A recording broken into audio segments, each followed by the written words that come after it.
Knowledge enhancement programme के तहत किसानों की डेनमार्क की यात्रा 38 प्रगतिशील किसानों का दल भारत इस यात्रा से लौटा है। 6 दिवसीय यात्रा के दौरान डेनमार्क में खेती का अध्ययन कर लौटा है दल।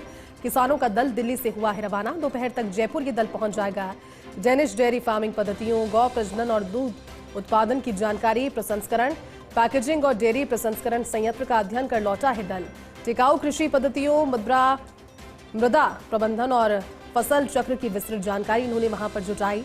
नवीन नर्सरी पद्धतियों, पौध उत्पादन और आधुनिक साथ ही स्वचालित नर्सरी का भ्रमण कर लौटा है दल।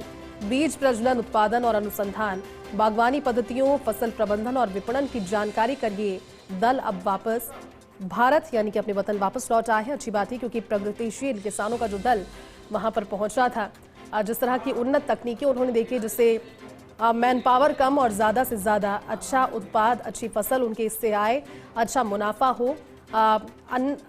सारी अगर चीज़ों को देखा जाए, अगर 6 दिनों की इस पूरी ग्राफ को देखा जाए, तो काफ़ी इंपॉर्टेंट बिंदुओं पर उनका जो ये पूरा दौरा था उसके इर्द गिर्द रहा। नॉलेज एनहांसमेंट प्रोग्राम के तहत किसानों की डेनमार्क यात्रा सफल रही है।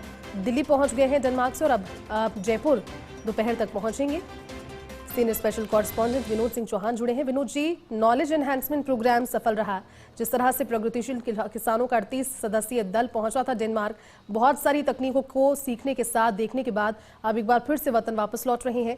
आप दिल्ली पहुंच गए हैं, क्या जानकारी? और बिल्कुल, देखिए, दिल्ली से रवाना हुए हैं और दोपहर 1 से 1:30 बजे के बीच में वो जयपुर पहुंचेंगे, कृषि अनुसंधान केंद्र पहुंचेंगे। वहां पर तमाम जानकारी जो वो लेकर आए हैं, वहाँ अधिकारियों से बातचीत करेंगे। उसके बाद अपने अपने क्षेत्र के लिए रवाना होंगे। अच्छी बात यह है कि पिछले दिनों ही कार्यक्रम में मुख्यमंत्री की मौजूदगी में कृषि मंत्री ने साफ तौर पर कहा था कि अगला दल नीदरलैंड जाएगा और ये दल जो लौटा है वो डेनिश डेयरी फार्मिंग पद्धतियों, गौ प्रजनन, दूध उत्पादन की जानकारी के अलावा पैकेजिंग और डेयरी प्रसंस्करण संयंत्र किस तरीके से काम करेंगे, टिकाऊ कृषि पद्धतियों के अलावा मृदा प्रबंधन, फसल चक्र की विस्तृत जानकारी और नवीन जो नर्सरी पद्धतियां हैं, पौध उत्पादन है, आधुनिक और स्वचालित नर्सरी का भ्रमण करके लौटा है। अच्छी बात यह है कि जब इन्होंने वहां देखी तो डेनमार्क में AI तकनीक का इनको सबसे ज्यादा काम देखने को मिला। स्वचालित संयंत्र मिले और जो कृषि पौंड या नर्सरियां थी, वहां पर भी तमाम चीजें थी, वो रोबोटिक तरीके से काम कर रही थी। तो एक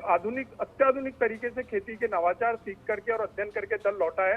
निश्चित तौर पर जो प्रगतिशील किसान 38 प्रगतिशील किसान गए थे और 9 अधिकारियों के साथ 4 मंत्री और अन्य अधिकारी जो गए थे, उन्होंने जो चीजें नोट करी है वो राजस्थान के लिए बेनिफिशियरी रहेगी, काफी सहायता करेगी। क्योंकि ये दल जो 38 किसानों का दल है, ये अपने अपने क्षेत्र में जाकर अपने अपने जिलों में जो अन्य किसान हैं उनको इसकी जानकारी देंगे और सरकार निश्चित तौर पर इनके लिए सहायता उपलब्ध कराएगी, अनुदान उपलब्ध कराएगी कि डेनमार्क के अलावा अन्य देशों में जो चीजें हो रही हैं, जिस तरीके से कृषि को बढ़ावा दिया जा रहा है और कृषि के उत्पादों के जरिए किसान अपनी आय को दोगुना कर रहा है। क्योंकि केंद्र और राज्य दोनों चाह रहे हैं कि किसान की आय दोगुनी हो, जिससे किसान को फायदा हो सके। क्योंकि कई बार फसल की मार के चलते किसान परेशान रहता है, लेकिन अब जो नवीन तकनीक सीख कर आए हैं उसका लाभ राजस्थान को मिलेगा।